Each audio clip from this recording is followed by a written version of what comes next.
1954 год. Москва. В Президиум Академии наук СССР пришло письмо от инженера авиастроения Абида Алимова, живущего в Москве. Выходец из Таджикистана пишет письмо, в котором содержится очень необычный вопрос.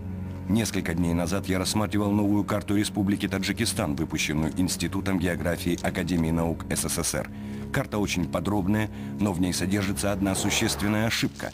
На этой карте не отмечен один из крупных городов Республики Таджикистан – город Хаит. Прошу вас обратиться в соответствующее подразделение Академии наук и исправить ошибку. Подобные письма часто приходили в Академию наук Советского Союза. Писали о грамматических ошибках в словарях, неверно расставленных ударениях, о неточно записанных формулах и уравнениях, но никак не о городах, пропавших с карты Советского Союза. И если бы автором письма не был советский инженер, кандидат физико-математических наук, мы бы, скорее всего, не обратили внимания на необычную просьбу автора письма. Мы решили проверить информацию, содержащуюся в нем. Передо мной подробная карта Республики Таджикистан 1939 года. После некоторых поисков мне удалось обнаружить город Хаит. Вот он. Расположен в предгорьях хребта Петра Великого. А вот это подобная карта республики, но 1954 года. Хаит должен быть вот здесь. Но на карте его нет. Как это может быть? Мы изучили еще с десяток более поздних советских карт и пришли к совершенно невероятному выводу. На всех картах, выпущенных до 1950 года, город Хаит стоит на своем месте. Но на картах, выпущенных после 50-го, города больше не существует. Перед нами удивительная загадка. Если верить фактам, то примерно в 1950 году со всех карт Советского Союза исчезает целый город. Что же могло с ним произойти? И почему сегодня мы ничего не знаем о судьбе исчезнувшего города Хаита?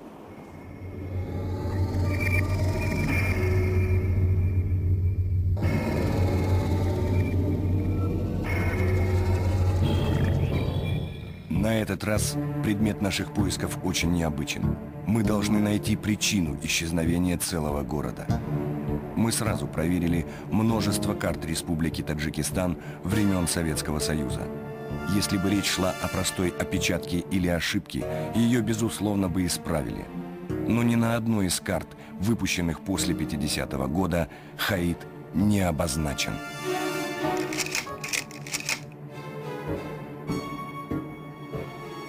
Исчезновение с карты Советского Союза целого города – совершенно уникальное событие. Ведь пропадает не просто одна точка на географической карте, а социальные и общественные учреждения, инфраструктура, десятки тысяч людей. Как это все могло просто взять и исчезнуть в один момент?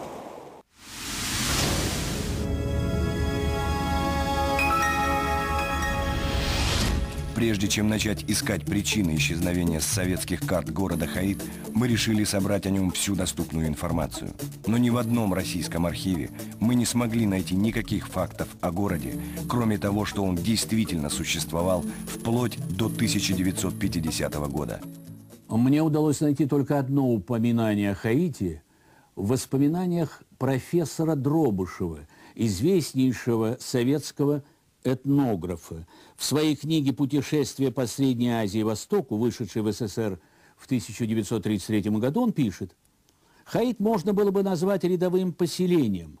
Не находясь при городе в низине, огромный рынок.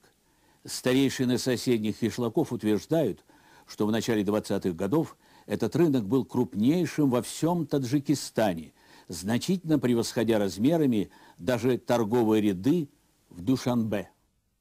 И больше никаких сведений о численности населения Хаита или его истории. Почему? По каким причинам со всех карт страны мог исчезнуть крупный населенный пункт? Если бы в районе Хаита была расположена секретная военная база или лаборатория, то карты и вправду могли подправить. Такие случаи в советской истории встречались неоднократно. Но наши подозрения о том, что в районе города Хаита могли расположить военную секретную базу, сразу поставили под сомнение специалисты по военной истории России. Мы задавали простой вопрос: что-нибудь известно о военных объектах в этом районе Таджикистана? Ответ был категорически отрицательным. После распада Советского Союза все подобные военные объекты были выведены с территории бывших союзных республик и таким образом рассекречены. Но никакой информации о секретных военных базах или лабораториях вблизи Хаита не было. Тогда может быть еще одна причина, по которой мы не можем найти Хаит. Это если все его население было насильственно депортировано в другой регион страны, а сам город заброшен. Все-таки Хаит исчезает примерно в 1949-1950 годах, в период массовых депортаций по национальному признаку. Сталинское время и правда известно своими чудовищными акциями по депортации целых народов. Ингуши, чеченцы, крымские татары могут многое рассказать о том, как жизни десятков тысяч семей из различных городов Советского Союза были сломаны насильственными переселениями с Кавказа или из Крыма в Сибирь и на Дальний Восток. Но никакой информации о депортации населения Таджикистана, да еще целого города, мы не обнаружили. Но тогда получается странная вещь. На месте города Хаита не создавалось никакого секретного производства или научной лаборатории, население его не подвергалось депортации, и тогда вопрос о том, что же случилось с Хаитом, становится и вовсе полной загадкой.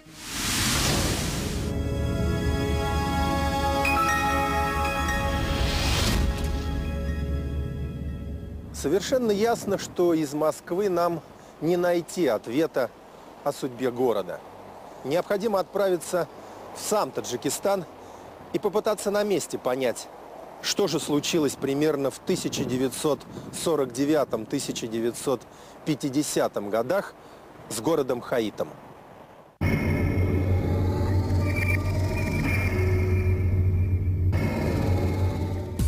Таджикистан расположен от Москвы на расстоянии примерно 3000 километров. Его столица Душанбе. Именно туда мы и направляемся. Возможно, там, в местных архивах, нам удастся обнаружить хоть какие-то сведения о городе. В первую очередь нас интересует численность населения Хаита и размеры самого города. То, что мы обнаружили в документах, нас поразило. Оказывается, что этот район Таджикистана был заселен людьми не просто на протяжении нескольких веков, а тысячелетий. Новейшие исследования показали, что заселение этого района Памира началось около 2000 летий до нашей эры. История многих городов и горных поселков современного Таджикистана уходит корнями в бронзовый век. Именно здесь веками проходили важнейшие торговые пути, связывающие Таджикистан с Китаем, Индией, Афганистаном и другими соседними странами.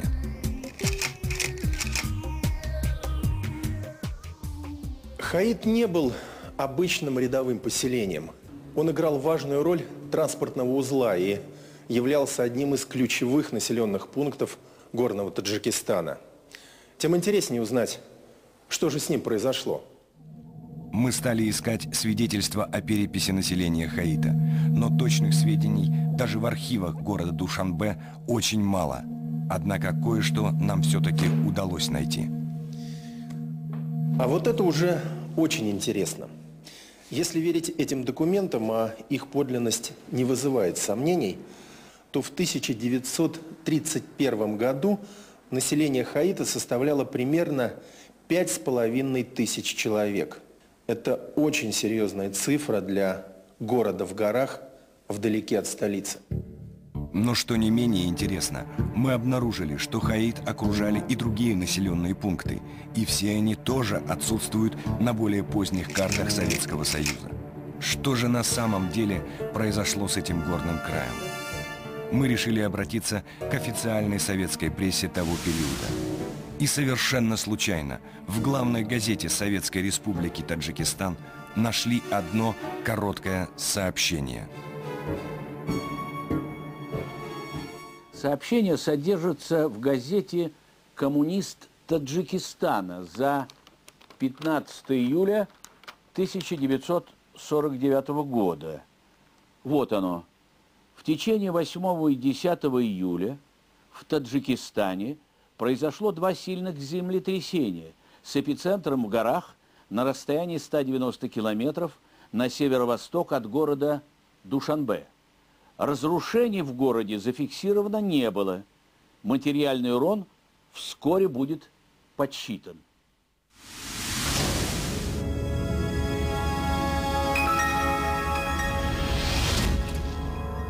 Мы едва не пропустили это малозаметное сообщение в несколько строчек. Ни о каком землетрясении в районе города Хаита информации нет. На всякий случай мы проверили все периодические издания как Таджикистана, так и центральные советские газеты за июль 1949 года и не нашли больше ни одного сообщения о землетрясении. Таджикистан – страна гор, и нет ничего удивительного, что в ней постоянно случаются небольшие землетрясения. По статистике, каждый день в горных районах страны происходит до 20 незначительных толчков земной коры. На всякий случай мы решили отправиться в Институт сейсмологии Таджикистана. Наша задача выяснить, насколько разрушительным было упомянутое в заметке землетрясение. Больше никакой зацепки у нас нет. Институт сейсмологии Академии наук Таджикистана был создан специально для анализа и изучения всех данных о землетрясениях.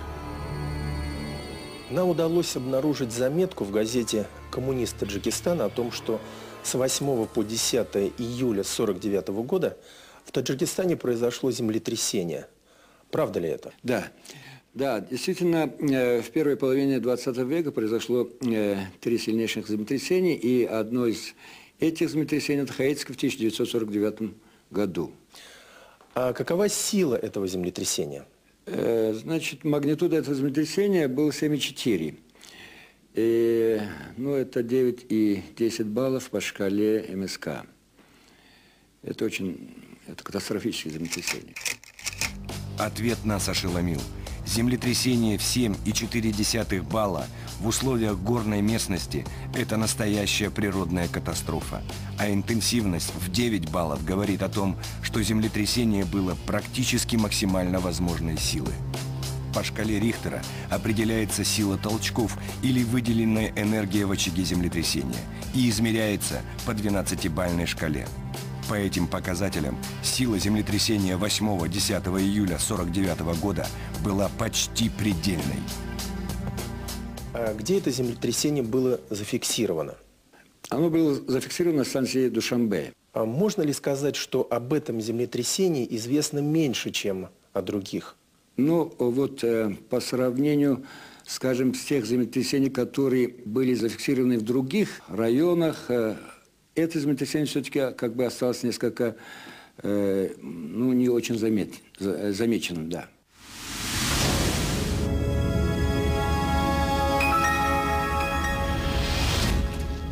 Директор рассказал нам, что ежегодно на Земле регистрируется свыше 1 миллиона подземных толчков, что составляет в среднем около 120 колебаний земной коры в час.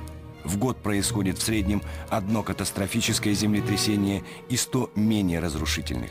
Мы решили узнать, какие самые разрушительные землетрясения были зафиксированы в Таджикистане. И вот какую информацию мне удалось найти. Самые разрушительные землетрясения на территории Таджикистана произошли в Каратаге в 1907 году, где погибли 12 тысяч человек, и в городе Гисаре в 1989 году, где погибло 389 человек.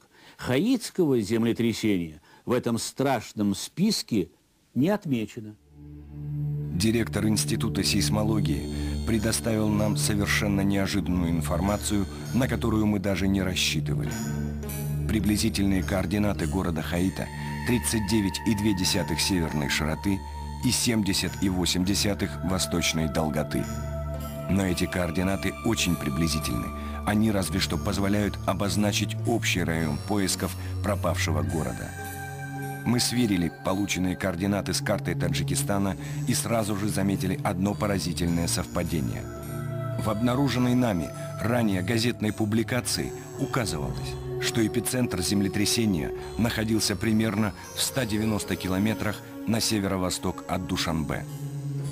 Получается, что координаты эпицентра одного из самых разрушительных землетрясений в истории наблюдений совпали почти точь-в-точь с предполагаемым месторасположением города Хаита.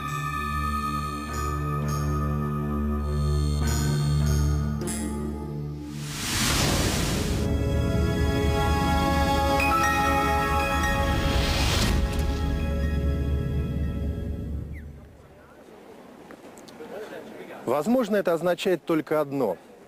Мы нашли совершенно неизвестную человечеству природную катастрофу. Значит, город Хаит исчез после землетрясения. 9 баллов в условиях гор – это не просто природная катастрофа. К примеру, случись такое землетрясение в Токио или Москве, эти города были бы полностью разрушены примерно за 50 секунд.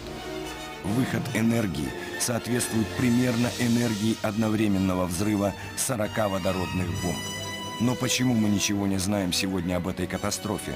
Может быть, Хаит все-таки не пострадал, и город просто перенесли в другое место, а жителей эвакуировали? Ответить на эти вопросы мы сможем только оказавшись на месте, где, по нашим подсчетам, должен был находиться Хаит. Но сделать это не так-то просто. Размер зоны 7-бального землетрясения примерно 90 на 100 километров. Если же еще и эпицентр землетрясения точно совпадает с координатами города, то весь этот район должен был измениться до неузнаваемости. Нам еще предстоят непростые поиски места, где стоял Хаит. Мы знаем только, что город находился в Ясманской долине, недалеко от рек Ягиан, Сурхоп и Шурак. Сказать более точно невозможно. Хотя теперь у нас и есть приблизительные координаты города, нам еще предстоят непростые поиски на месте, в Ясманской долине. Сейчас мы отправляемся на поиски потерянного города. Есть высокая вероятность того, что мы не только нашли информацию о неизвестном землетрясении, но и, возможно, обнаружили одну из самых страшных природных катастроф в истории.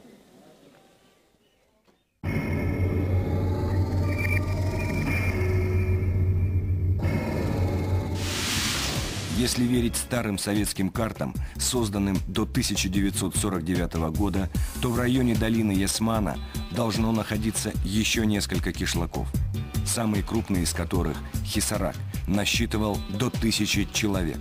В целом же население всей долины достигало примерно 30 тысяч человек. Что же стало со всеми этими людьми? Смогли ли они спастись?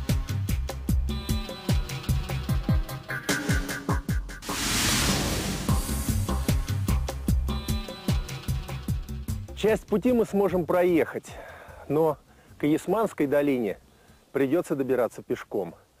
Полстолетия назад землетрясение изменило здесь не только маршруты дорог, но и даже русло рек и рисунок гор.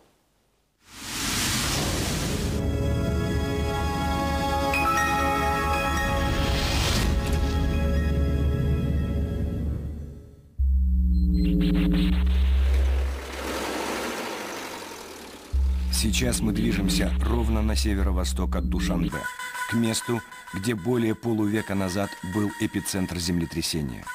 Это высокогорный район Памира. Интересующий нас сектор находится в предгорьях хребта Петра Великого.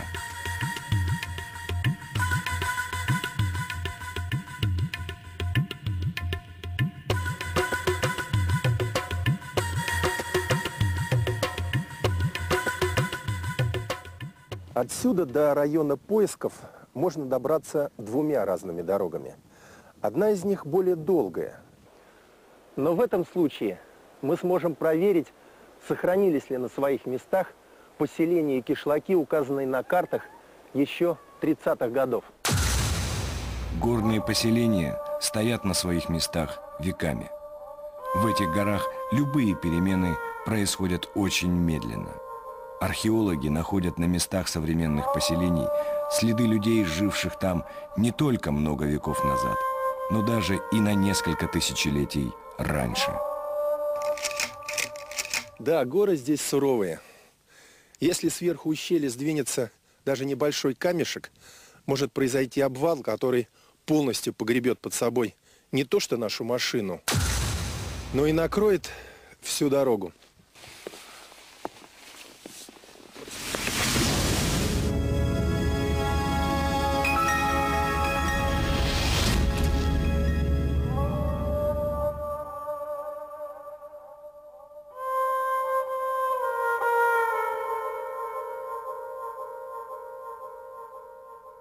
Али Махмат, а насколько опасна эта дорога? Это опасно, это горная дорога. Всегда это падение камня будет, все будет. А как часто бывают обвалы здесь? Это весной обычно постоянно. Ну вот сейчас мы как раз едем весной. Мы уже главную дорогу прошли, вот теперь туда чуть полегче. Да, вот. Ну самый опасный участок в той стороне или в той? В той, который проехал. То есть мы проехали Да. уже. И сколько осталось ехать Еще примерно? 23-25 километров. Вот по этой тоже горной Вот по дороге. той дороге и поедем туда дальше. Ну где-то полчаса или час даже. Ну поехали там. Поехали. Прошло несколько часов пути, и мы постепенно приближаемся к району землетрясения. Легко можно заметить, что ущелье здесь становится все уже и выше, а дорога начинает петлять. Скорость передвижения в этих краях очень невысока. В час мы делаем не более 20 километров. И все время сверяемся с навигатором. Судя по показаниям GPS-навигатора, мы движемся в правильном направлении. Но заданные координаты не позволяют нам с достаточной точностью локализовать место потерянного города. Более того, не совсем понятно, что происходит с местностью. Если верить картам 30-х годов, на пути нам должны были встретиться десятки кишлаков и поселений. Но пока ничего. Примерный район эпицентра землетрясения находится где-то здесь. А мы сейчас движемся чуть западнее. Если верить карте, где-то здесь должен находиться крупный кишлак Кылон. А вот как раз река Сурхоп. Значит, Хаит надо искать в той стране.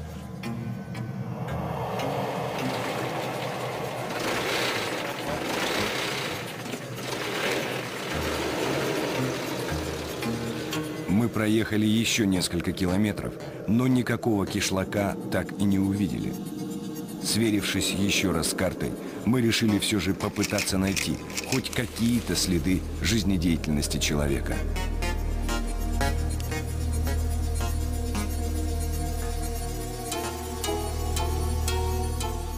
Точно в этом месте должен был находиться кишлак Кылон. Но никакого следа поселения нет. И что странно, во всем этом районе я не заметил пасущихся домашних животных. Этот край полностью безлюден. Получается, что нас обманывают карты. Здесь нет никаких следов присутствия человека. Этот край кажется полностью вымершим и пустынным.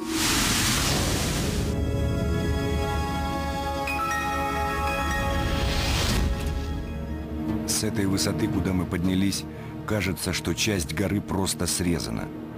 Такое ощущение, что здесь был огромный обвал. А ведь мы только в 50 километрах от расположения города Хаит. Что же мы увидим там? Неожиданно на нашем пути возникло горное ущелье. Но буквально в 100 метрах от того места, где мы вышли к нему, оказался старый подвесной мост. Мы рискнули пересечь по нему ущелье.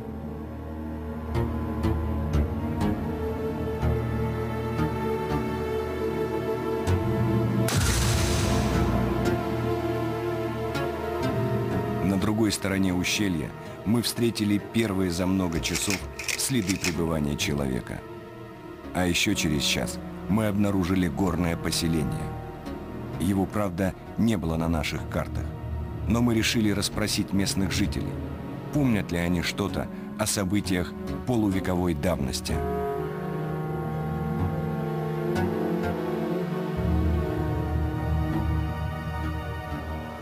Здравствуйте. Здравствуйте. Салам алейкум.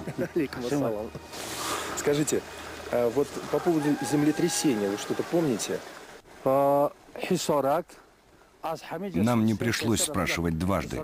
Как нам поведал местный староста, землетрясение 1949 года полностью разрушило все кишлаки в этом районе.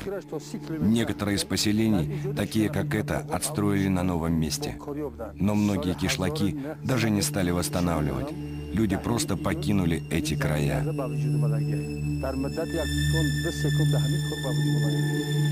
Итак, оказывается, что землетрясение 1949 года в этих краях называют хаитским.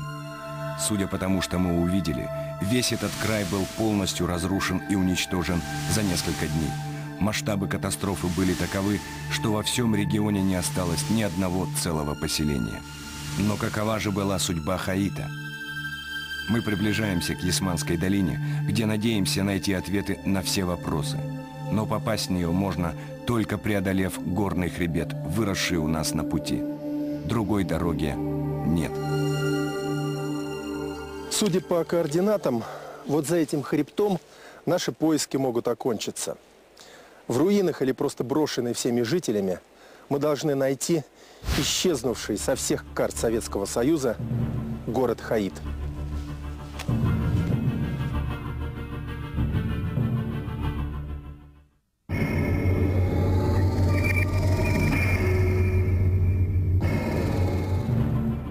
Вся местность в районе наших поисков выглядит так, словно здесь пронесся каменный ураган.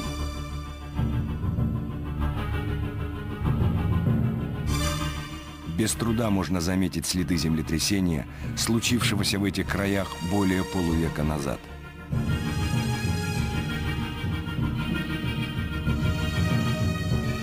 Каждый шаг делается с огромным трудом, и нам приходится буквально продираться через завалы скал и камней. Примерно через час пути мы увидели высокую каменную гряду, отделявшую нас от Ясманской долины.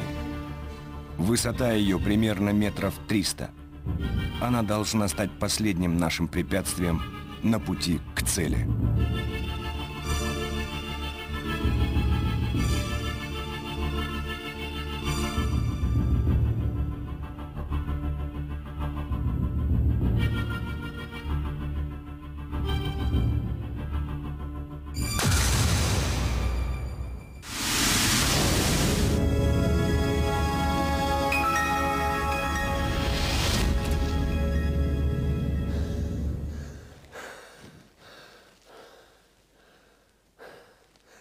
А теперь нам надо понять, где искать руины города. Но это непросто. Вот те горы, это, судя по всему, Каратыгинский хребет, а с другой стороны хребет Петра Великого.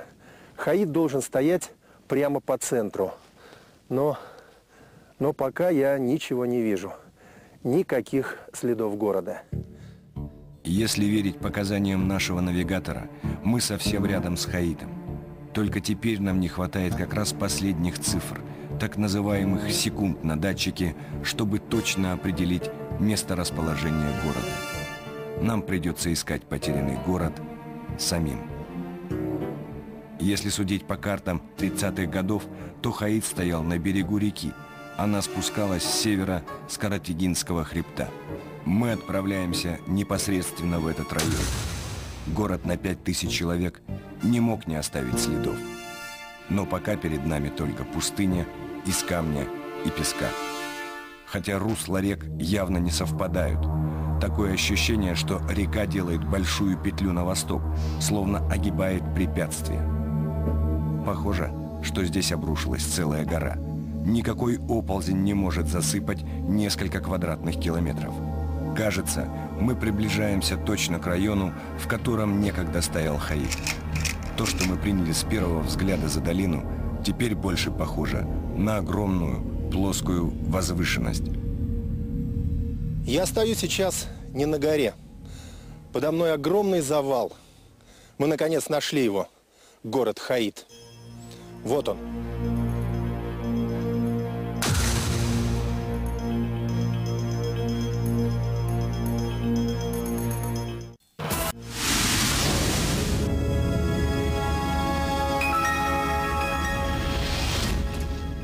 Невероятно!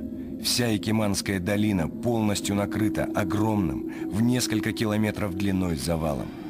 Прямо под ним и находится исчезнувший с карт Советского Союза город Хаит.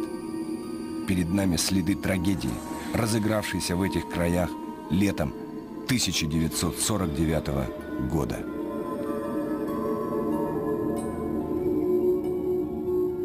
Направляясь в долину, мы ожидали увидеть руины города в низине, на удалении от гор. Но никто не мог предположить, что Хаит стоял у основания двух горных хребтов. В таких условиях у его жителей не было никаких шансов на спасение. Но их не было и у жителей десятков горных кишлаков, расположенных выше Хаита. Даже невооруженным глазом видна гигантская горная круча, заполнившая собой ущелье. Несколько часов поисков хоть каких-то следов пребывания человека, и вот первые развалины дома среди всей этой пустыни. Но неужели в хаитском землетрясении совсем не было спасшихся? Проводились ли на месте спасательные работы? Чтобы ответить на этот вопрос, нам необходимо реконструировать картину событий. Только так мы сможем понять, можно ли было спасти хоть кого-то в этом каменном аду. Судя по всему, самый страшный обвал случился справа. С высоты примерно в 800 метров над уровнем долины обрушилась целая часть горного склона, а уклон здесь явно большой, 100 метров. Это значит, что в долину влетела гора на скорости примерно 200 километров в час. Но еще более ужасным это землетрясение делает тот факт, что горная гряда одновременно обрушилась и слева. Отсюда очень хорошо видно, что часть горы слева тоже рухнула с огромной высоты. Вот линия, по которой произошел обвал.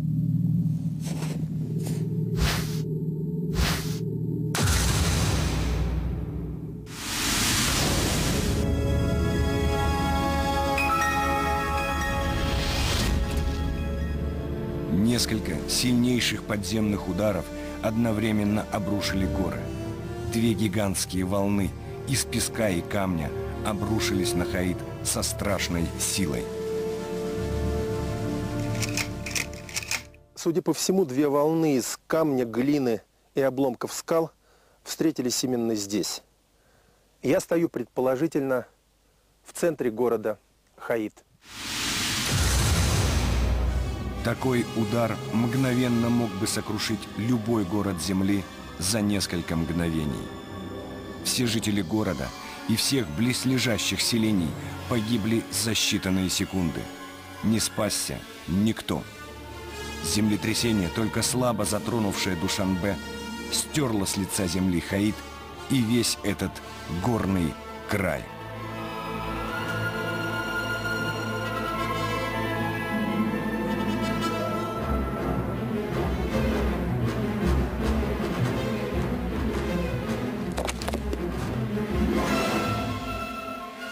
Можно сказать, что по Ямаданской долине пронеслось цунами разрушительнейшей силы. Только вместо воды был камень и куски скал. И судя по этим обломкам, некоторые из них достигали колоссальных размеров. Мы хотели найти хотя бы потомков тех, кто жил в Хаите. Но это оказалось совершенно бессмысленно. Хаитское землетрясение за несколько минут полностью уничтожившая не только город, но и все соседние поселения и кишлаки, не оставила свидетелей.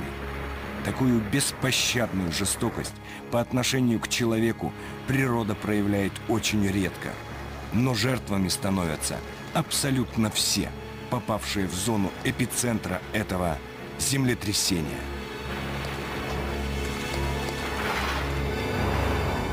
Нам удалось обнаружить единственное упоминание об этой трагедии. Это воспоминания двух летчиков, доставлявших деньги с заработной платой в отдаленные кишлаки Таджикистана. Вот это единственное документальное свидетельство.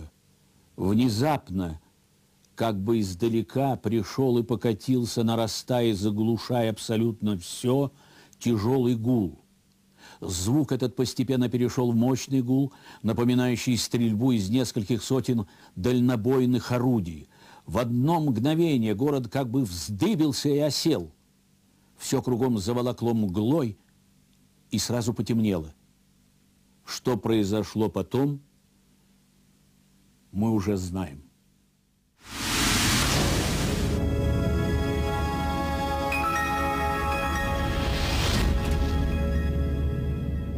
И после этого землетрясения не было никаких спасательных работ. Не было ни спасшихся, ни даже раненых. Люди просто исчезли, словно их никогда здесь и не было. Поражает то, что никто в Советском Союзе так никогда и не узнал о хаитской катастрофе. По решению верховной власти не было никаких публикаций, траура и официальных заявлений. В самом Таджикистане о ней, конечно же, знали и помнили. Но за пределами республики имя города Хаита никому ничего не говорило.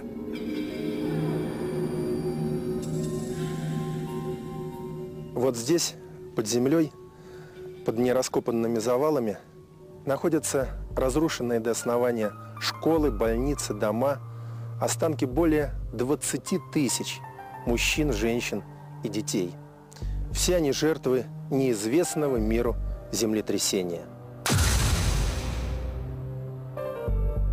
Мы нашли их. 2000 лет назад в Геркулануме и Помпеях тоже погибли тысячи людей. Но весь мир помнит об этих страшных катастрофах. Трагедия в Хаити случилась всего полвека назад, практически в наше время. И мы уже о ней забыли. И эта небольшая точка на старых советских картах — все, что нам осталось от города. Города, потерянного навсегда.